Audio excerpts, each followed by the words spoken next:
Hello students, मेरा नाम doctor Gajendra पुरोहित। अगर आप CSIR नेट, गेट और IIT या अलग अलग एग्जाम की तैयारी कर रहे हैं जहां पर मल्टीपल सेलेक्ट क्वेश्चन करने में आपको दिक्कत आती थी, ये चैनल आपके लिए बहुत ही हेल्पफुल है। यहाँ पे बहुत सारे वीडियोस मैंने अपलोड कर रखे हैं जो कि iTab और यहाँ पे लिंक डिस्क्रिप्शन में आपको मिल जाएगा। इसमें आज मैं आपके सामने लीनियर ट्रांसफॉर्मेशन पे बहुत सारे कंसेप्ट हैं वो मैं बताना चाह रहा हूँ, क्योंकि बहुत सारे जो कंसेप्ट होते हैं वो इंटरलिंक होते हैं और उसमें काफी सारे क्वेश्चन एग्जाम में बन जाते हैं। तो यार वो मैं आपके सामने डिस्कस करूंगा।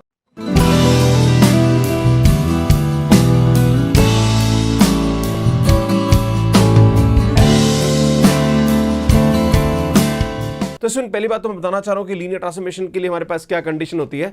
अगर हमारे पास कोई भी दो वेक्टर स्पेस है VF एंड V' और यहां पे हमारे पास T कोई ट्रांसफॉर्मेशन है जो कि V से V' पे जा रहा है, और अगर ये कंडीशन सेटिस्फाई होती है T alpha x plus beta y is equal to alpha TX plus beta TY, तो यार ये लीनियर ट्रांसफॉर्मेशन हमारे पास यहाँ पे होता है। अब मैं आपके सामने एक एग्जाम्पल देता हूँ कि जैसे मान लीजिए हमारे पास कोई दे रखा है T R2 से R2, ये हमारे पास कोई लीनियर ट्रांसफॉर्मेशन दे रखा है और हमारे पास ये दे रखा है TXY is equal to x plus Y and x minus Y. तो यार ये हमारे पास क्या हो जाएगा, लीनियर ट्रांसफॉर्मेशन हो जाएगा। ये इस कंडीशन को क्या कर जाएगा, सेटिस्फाई कर जाएगा। पर यार अगर हमारे पास ये दे दिया जाए कि x plus Y plus one and x minus Y plus one is equal to, इस टाइप से दे रखा है, मतलब कांस्टेंट टर्म इन्वॉल्व हो रही है, तो ऐसे टाइम पे ये हमारे पास लीनियर ट्रांसफॉर्मेशन नहीं होता। एग्जाम में पूछ लिया जाता है कि यार ये लीनियर ट्रांसफॉर्मेशन है या नहीं है, राइट, या उससे रैंक पूछ ली जाती है, या नलिटी पूछ ली जाती है, या मैट्रिक्स रिप्रेजेंटेशन पूछ लिया जाता है। तो ऐसे क्वेश्चंस को हम कैसे यहाँ पे सॉल्व करते हैं वो मैं आपको बताऊंगा। जैसे अगर हमारे पास लीनियर ट्रांसफॉर्मेशन ये नहीं दे रखा और ये हमारे पास इस टाइप का दे रखा है यहाँ पे कि मान लीजिए लीनियर ट्रांसफॉर्मेशन ये दे रखा है कि X square plus Y square X square minus Y square, तो सुन ये भी लीनियर ट्रांसफॉर्मेशन नहीं होता है, क्योंकि यहाँ पे क्या हो गया, एक्स स्क्वायर वाई स्क्वायर और X square minus Y square type की टर्म आ गई। अगर हमारे पास यहाँ पे प्रोडक्ट में टर्म आ जाती है जैसे एक्स वाई आ गया एंड यहाँ पे एक्स प्लस वाई आ गया, तो सुन ये भी हमारे पास लीनियर ट्रांसफॉर्मेशन नहीं होता है। सुन यहाँ पे अगर हमारे पास ये आ गया मॉड एक्स एंड वाई आ गया हमारे पास, तो यार ये भी हमारे पास लीनियर ट्रांसफॉर्मेशन नहीं होता है। तो जब भी हमारे पास इस टाइप की जो ट्रांसफॉर्मेशंस होते हैं वो कभी भी लीनियर ट्रांसफॉर्मेशन नहीं होते, राइट। तो ये ध्यान देने की जरूरत, इसके पीछे का क्या लॉजिक है, क्योंकि अगर आप देखेंगे तो यार ये कंडीशन यहाँ पे सेटिस्फाई नहीं होती है इन केसेस के अंदर, राइट। अब यहाँ पे कुछ जो इंपॉर्टेंट की पॉइंट्स है वो हम डिस्कस कर लेते हैं। Mapping of a linear combination of X Y is equal to the linear combination of mapping of X Y. मतलब हमारे पास ये जो लीनियर कॉम्बिनेशन होता है ये इसके ट्रांसफॉर्मेशन के लीनियर कॉम्बिनेशन के बराबर होता है। सेकंड है mapping of zero vector is again zero vector. जैसे मैं आपके सामने बताना चाह रहा हूं कि मान लीजिए जैसे मैंने भी आपके सामने बताया था कि T X comma Y is equal to यहाँ पे क्या हो रहा है X plus one and Y plus one आ रहा है। तो आप देख रहे हो इसकी जो जीरो मैप है, जब जीरो रखेंगे तो यार ये 1 1 आ रहा है, जबकि ये किसके बराबर आना चाहिए, 0 0 के बराबर आना चाहिए, है ना। अगर नहीं आ रहा है तो मतलब ये लीनियर ट्रांसफॉर्मेशन नहीं होगा, राइट। तो ये हमारे पास सेकंड पॉइंट है। थर्ड पॉइंट है कि if any vector is not linear then it will not be the linear transformation. जैसे अगर हमारे पास दे रखा है कि लाइक मैं आपके सामने बोलूँ कि एक्स वाई दे रखा है और यहाँ पे आ गया एक्स स्क्वायर एंड यहाँ दे दिया जाए एक्स वाई, तो यार देख रहे हो ये लीनियर नहीं आ रहा है, मतलब जो पावर आनी चाहिए वो हमारे पास क्या आनी चाहिए, 1 आनी चाहिए, है ना, या प्रोडक्ट में नहीं होना चाहिए। तो यार ये हमारे पास यहाँ पे कंसेप्ट होता है। नेक्स्ट है rank of linear transformation is again rank of matrix of linear transformation. अगर आपको कोई भी हमारे पास लीनियर ट्रांसफॉर्मेशन दे रखा है और उसकी अगर आपको रैंक निकालनी है तो आपको क्या करना पड़ेगा, उसका मैट्रिक्स रिप्रेजेंटेशन निकालना पड़ेगा। जैसे मैं आपके सामने एग्जांपल लेता हूं कि मान लीजिए मेरे पास जो ट्रांसफॉर्मेशन, अभी वही सेम एग्जांपल लेके चलता हूं, R2 से R2 दे रखा है और हमारे पास यह दे रखा है TXY और ये दे दिया जाए हमारे पास x plus Y and x minus y हमारे पास दे रखा हो एंड x माइनस वाई दे रखा और आपसे पूछे कि यार इसकी रैंक क्या होगी, तो सुन यहाँ पे क्या करेंगे, इसके बेसिस निकालेंगे हम लोग। सबसे पहले स्टैंडर्ड बेसिस लेंगे यहाँ पे और यहाँ लेंगे 1 0 की वैल्यू, तो 1 0 रखेंगे तो यार यहाँ पे ये आएगा हमारे पास x की जगह 1 और y की जगह 0 रखेंगे तो 1 1 आ जाएगा। देन सुन यहाँ पे हम 0 1 लेंगे, तो सुन 0 1 लेंगे तो यहाँ पे हमारे पास इसकी वैल्यू आ जाएगी, जहाँ पर x वहाँ 0 और वहाँ, तो ये 1 n माइनस 1 आएगा। सुन इसका मैट्रिक्स लिखेंगे तो मैट्रिक्स हमारे पास क्या आएगा 1 1 एंड 1 माइनस 1, आप देखोगे तो ये इसका मैट्रिक्स रिप्रेजेंटेशन होगा। एंड देन जब इसका रैंक निकालेंगे तो इसका रैंक हमारे पास 2 आ रहा है, मतलब इस लीनियर ट्रांसफॉर्मेशन का जो रैंक होगा वो हमारे पास क्या आएगा, 2 आएगा। एक और चीज बताना चाह रहा हूं कि इसकी जो रैंक और नलिटी का सम है वो इसके बराबर आना चाहिए, मतलब जो भी हमारे पास रैंक ऑफ लीनियर ट्रांसफॉर्मेशन है plus nullity of linear transformation होता है वो इसके मतलब डायमेंशन के बराबर होना चाहिए, मतलब 2 होना चाहिए। जैसे इस लीनियर ट्रांसफॉर्मेशन का रैंक हमारे पास 2 आ रहा है ना, तो ये ध्यान देने की जरूरत है कि इसकी जो नलिटी आएगी वो हमारे पास क्या आएगी, 0 आएगी। और जब भी किसी लीनियर ट्रांसफॉर्मेशन की नलिटी 0 आती है मतलब वो 1 1 लीनियर ट्रांसफॉर्मेशन होता है, तो ये भी ध्यान देने की जरूरत है। नलिटी इस तरह से निकालते हैं एंड यहाँ पे अगर नलिटी 0 हो रही तो वो हमारे पास क्या हो जाएगा, एक 1-1 लीनियर ट्रांसफॉर्मेशन हो जाएगा। तो सेकंड फिफ्थ पॉइंट ये है कि नलिटी जो होती है वो हमारे पास मैट्रिक्स की नलिटी उसके लीनियर ट्रांसफॉर्मेशन की नलिटी के बराबर होती है। A linear transformation is 1-1 if nullity is equal to 0। इसमें यहाँ पे ऑन्टो लीनियर ट्रांसफॉर्मेशन कब होता है? जब भी हमारे पास कोई भी लीनियर ट्रांसफॉर्मेशन हमारे पास दे रखा है, जैसे R2 से R2 दे रखा है, राइट। और अभी मैंने आपके सामने एग्जांपल दिया था कि TXY इज इक्वल टू हमारे पास ये हो रहा है x plus Y and x minus Y. तो आप देख रहे थे कि इसकी जो रैंक आ रही थी वो हमारे पास 2 आ रही थी। इसमें इसकी जो नलिटी आ रही थी वो हमारे पास क्या आ रही थी? 0 आ रही थी। सो अगर हमारे पास इसकी जो रैंक है वो इसके डायमेंशन के बराबर हो जाती है, मतलब जो भी हमारे पास वेक्टर स्पेस है उसका डायमेंशन के बराबर हो जाती है, तो वो हमारे पास क्या होता है? ऑन्टो लीनियर ट्रांसफॉर्मेशन होता है। तो यार ये हमारे पास कंसेप्ट है। इसमें एक और चीज बताना चाह रहा हूँ, जिसमें मैं आपके सामने एग्जाम्पल देता हूँ कि मान लीजिए हमारे पास लीनियर ट्रांसफॉर्मेशन दे रखा है R2 से R3 दे रखा है, राइट। और आपके पास ये दे रखा है कि TXY इज इक्वल टू यहाँ पे दे रखा है x plus Y x minus Y and यहाँ पे दे दिया x। मान लीजिए हमारे पास कोई लीनियर ट्रांसफॉर्मेशन दे रखा है, राइट। तो यार मैं आपको बताना चाह रहा हूँ कि यहाँ पे जो मैट्रिक्स रिप्रेजेंटेशन बनेगा वो हमारे पास क्या बनेगा? 3x2 का बनेगा, राइट। ये इंटू ये बनेगा, राइट। ये ध्यान देने की जरूरत है। जैसे अगर मैं आप बोलता हूँ कि 1-0 लगाता हूँ, यानी जैसे मैं आपके सामने बोलूँ कि T10 की वैल्यू निकालोगे, तो सुनिए हमारे पास क्या आएगा? 1 एंड 1 आ जाएगा। अगर मैं आपसे बोला कि T01 की वैल्यू निकालेंगे तो सुनिए आ जाएगा हमारे पास 1 -1 एंड 0 आ जाएगा। तो इसको मैट्रिक्स में कैसे लिखेंगे यार? तो इसमें मैं बताना चाह रहा हूँ, इसको हम इस तरह से लिखेंगे। यहाँ पे 1 1 1 आएगा एंड 1 -1 एंड 0। तो यार ये हमारे पास क्या आएगा? इसका मैट्रिक्स रिप्रेजेंटेशन आएगा। ये जो 8th पॉइंट है इसमें मैंने आपको यही समझाने की कोशिश करी है, राइट। आगे बढ़ते हैं। अब बात करेंगे इसमें कुछ क्वेश्चन लेते हैं। Which of the following is linear transformation from R3 to R2? R3 से R2 में जा रहा है और आपसे पता लगाने की कौन सा लीनियर ट्रांसफॉर्मेशन है।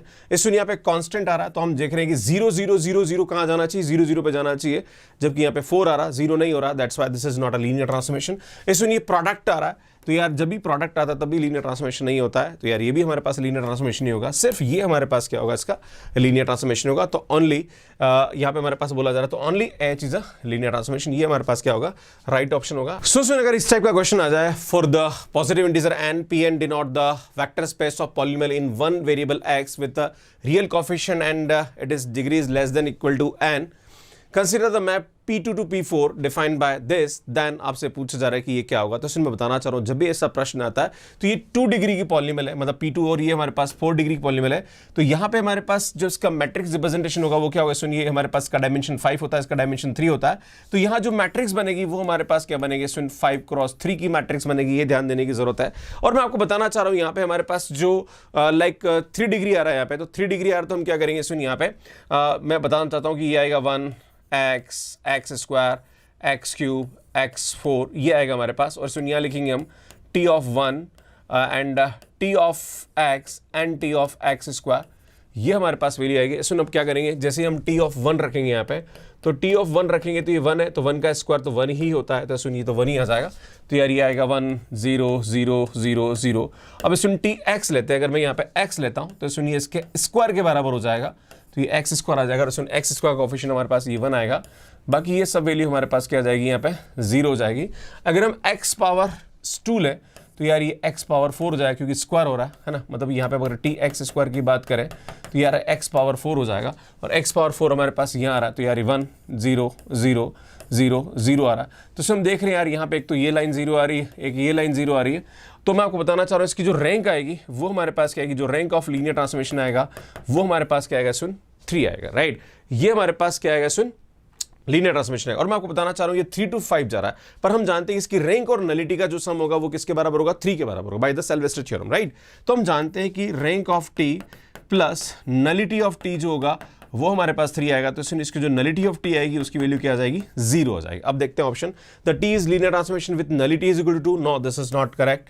T is linear transformation and dimension of range T is equal to 3, मतलब डायमेंशन ऑफ रेंज टी मतलब वही रैंक पूछ रहा है, तो रैंक 3 है, yes it is correct. The T with linear transformation and dimension of range T is 2, no this is not correct. T is not linear transformation, no it is linear transformation, ये linear transformation होगा। तो सुन यार ये हमारे पास क्या आएगा? सिर्फ B option यहाँ पे करेक्ट आएगा। और इस तरह से इस क्वेश्चन को हम यहाँ पे सॉल्व करते हैं। इसमें मैं आपको बताना चाह रहा हूं कि ये जो लीनियर ट्रांसफॉर्मेशन होगा ये 1-1 होगा और ये ऑन टू नहीं होगा, क्योंकि नलिटी 0 आ रही है। ऑन टू कब होता है? जब इसका रैंक इसके डायमेंशन के बराबर हो जाए, 5 के बराबर हो जाए। तो ऐसा तो नहीं हो रहा है, तो यार this is 1-1 linear transformation but not onto, right. आगे बढ़ते हैं। सो नेक्स्ट क्वेश्चन देखते हैं। R3 और R is a vector space, then which of the following is not linear transformation? तो मैं आपको बताना चाह रहा हूँ सुन, ये लीनियर ट्रांसफॉर्मेशन नहीं होगा क्योंकि यहाँ प्रोडक्ट आ गया। इस सुन यार ये हमारे पास लीनियर ट्रांसफॉर्मेशन हो जाएगा, बिल्कुल हो जाएगा। एंड इस सुन यहाँ पे ये कांस्टेंट आ रहा, that's why this is not linear transformation. इस सुन यहाँ पे स्क्वायर टर्म आ रही, that's why this is not linear transformation. Only B option is the linear transformation, remaining are not linear transformation. Clear है? आगे बढ़ते हैं। सो सुन नेक्स्ट क्वेश्चन लगता है। क्वेश्चन ये बोल रहा है कि let V be the vector space of all complex polynomial p with degree less than equal to n and t v to v be the map tpx is equal to p dash 1 x belongs to c, then which of the following is correct? तो हम एक काम करते हैं, यहाँ पे 2 degree का हम लोग लेके चलते हैं एग्जांपल एंड देखते हैं कि क्या होता है यहाँ पे, राइट? तो मैं क्या करता हूँ, degree is less than equal to यहाँ पे 2 ले लेता हूँ। n को n इज इक्वल टू मैंने क्या ले लिया, 2 ले लिया। जब n इज इक्वल टू 2 ले लिया तो यार हमारे पास क्या हो रहा है, चूंकि vector space same to same है तो यार इसका डायमेंशन 3 होगा तो इसका डायमेंशन भी 3 होगा, बिकॉज मैंने n को 2 लिया तो डायमेंशन क्या होगा, n+1 होता है, राइट? तो ये 3 से 3 तो मतलब 3 क्रॉस 3 की मैट्रिक्स आएगी हमारे पास यहाँ पे, है ना? हम ऐसा ले लेते हैं। और चूंकि हमारे पास ये आएगा 1x एंड x स्क्वायर आएगा तो सुन यहाँ पे निकालेंगे t1, देन ये आएगा tx, देन ये आएगा हमारे पास tx स्क्वायर, राइट? अब हम t1 लेते हैं तो 1 लिया और 1 का डेरिवेटिव किया तो यार 0 हो जाएगा। तो सुन 0 हो जाएगा तो यहाँ पे हमारे पास क्या आएगा, कुछ भी नहीं आएगा, ना तो कांस्टेंट आएगा, ना x का कोफिशिएंट, ना x स्क्वायर कोफिशिएंट आएगा। फिर हम क्या करते हैं, सुन यहाँ पे tx लेते हैं तो x लिया तो x का डेरिवेटिव 1 होगा और 1 में 1 रखने पर तो कोई फर्क पड़ने वाला नहीं, 1 ही आएगा। तो यार ये आ जाएगा हमारे पास। नेक्स्ट x स्क्वायर लेते हैं तो सुन x स्क्वायर का जो डेरिवेटिव होगा वो हमारे पास क्या आएगा, सुन tpx लिया हमने तो इसका डेरिवेटिव आएगा 2x और x की जगह 1 रखना है, बोला है ना p डैश x है ना, x की जगह हमने क्या रखना है, 1 रखना है। तो यार यहाँ से हमारे पास इसकी वैल्यू क्या आ जाएगी, 2 हो जाएगी, है ना? 2x और x की जगह 1 रख दिया, राइट? तो ये आएगा 2 0 0 आएगा। तो आप देख रहे हो यार इस लीनियर ट्रांसफॉर्मेशन में हमारे पास जो रैंक आ रही है वो 1 आ रही है और नलिटी जो आ रही है वो हमारे पास क्या आ रही है, सुन 2 आ रही है। तो यार ध्यान देने की जरूरत है कि n हम यहाँ पे क्या लेके चले थे, सुन n हम लेके चले थे यहाँ पे 2। तो देखो हमारे पास रैंक ये आ रही है और नलिटी हमारे पास ये आ रही है। तो सुन हमारे पास कौन सा ऑप्शन करेक्ट होगा, तो ये बोल रहा है कि dimension of kernel t is equal to n। तो यार ये हमारे पास क्या हो जाएगा, सुन करेक्ट हो जाएगा क्योंकि इसका जो कर्नल होगा वो हमारे पास क्या मतलब नलिटी जो होगी वो हमारे पास n के बराबर है। देखो ये 2 आ रहा और ये 2 आ रहा, so that's why this is correct. इसमें dimension of range t is मतलब रैंक इसकी 1 होगी, यस इट इज करेक्ट, है ना? तो ये भी हमारे पास करेक्ट हो जाएगा। पर सुन ये दोनों ऑप्शन हमारे पास क्या हो जाएंगे, इनकरेक्ट हो जाएंगे। तो इस तरह से इस क्वेश्चन को हम यहाँ पे सॉल्व करते हैं। सुन यार ये क्वेश्चन और इस क्वेश्चन का आंसर आपको मुझे कमेंट बॉक्स में देना और इसको सॉल्व करने में आपको कितना टाइम लगा प्लीज कमेंट करके जरूर बताइए। और अगर ऐसी और भी सीरीज आप यहाँ देखना चाह रहे हैं तो आप यहाँ जाके मेरे वीडियोस को देख सकते हैं। अगर आप यहाँ पे शॉर्ट ट्रिक सीखना चाहते हैं कि किसी भी क्वेश्चन को कैसे हम शॉर्ट ट्रिक से सॉल्व कर सकते हैं, उसकी वीडियो आप यहाँ जाके देख सकते हैं। और ये जो है ये नए चैनल पे तो उस चैनल को यहाँ जाके सब्सक्राइब कर सकते हैं और यहाँ जाके आप मुझे इंस्टाग्राम पे फॉलो कर सकते हैं। Thank you so much watching me. Like करिए, शेयर करिए और चैनल को जरूर सब्सक्राइब करिए, नोटिफिकेशन बेल को प्रेस करिए ताकि आने वाले वीडियोस के नोटिफिकेशन आप सभी को मिलते रहे। इसका आंसर कमेंट बॉक्स में जरूर दीजिए। धन्यवाद।